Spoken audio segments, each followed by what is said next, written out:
qual o ponto certo do brigadeiro? Tá. Então, o ponto certo do brigadeiro, tecnicamente falando, né, é aquele momento em que o brigadeiro começa a descolar do fundo da panela, né, e isso é uma dica, que ele começa a descolar do fundo da panela, você começa a enxergar o fundo da panela, né. A segunda dica do ponto do brigadeiro é quando você vira a panela, alguns falam tombar a panela, né, aqui a gente fala tombar a panela.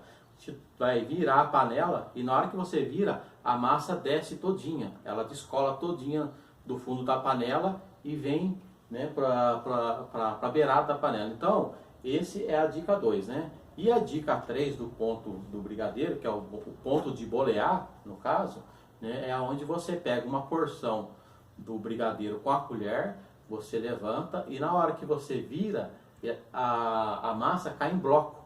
Tá? A massa ela não fica caindo assim, derretendo, sabe? Nada disso. Ela vai cair em bloco, cai em pedaços. Então, na hora que ela cai, você pode ver que ela não afunda no restante da receita. Ela fica sobre a superfície da receita. Então, esse é o ponto, tecnicamente falando, é o ponto ideal. Mas esse ponto, gente, João, vou dar uma dica pessoal, não se desespere. Porque esse ponto perfeito do brigadeiro, ele não existe, tá? Ele não existe. Então, o ponto perfeito para mim talvez não seja para você. Talvez o ponto perfeito seu não é o perfeito para mim.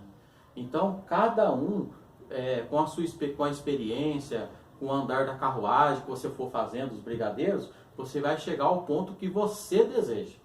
Tá? Não é o ponto que eu desejo, não. Ou que fulano deseja. É o que você quer. É o ponto certo seu. Tá bom? Então, às vezes, na semana passada eu fiz 18 massas, tá? Então, teve massa que saiu maravilhosa e teve massa que já não saiu tão boa, tá? Então, é a mesma coisa quando você vai cozinhar uma comida, né? No almoço você cozinha, a comida sai de um sabor, né? Assim, e chega na hora da janta, você faz a comida, sai outro sabor. Então, sabe, isso daí não é uma ciência exata, o ponto do brigadeiro, tá bom? Então não se preocupe, não fique com essa paranoia, eu não consigo acertar o ponto do brigadeiro. Calma, você vai acertar, mas primeiro você tem que reconhecer o ponto do seu brigadeiro, tá? Porque você não vai conseguir acertar o meu, eu não vou conseguir acertar das outras pessoas que eu acompanho na internet, né? Então, senão a gente fica paranoico, a gente fica naquela frustração de que a gente não consegue acertar o ponto do brigadeiro.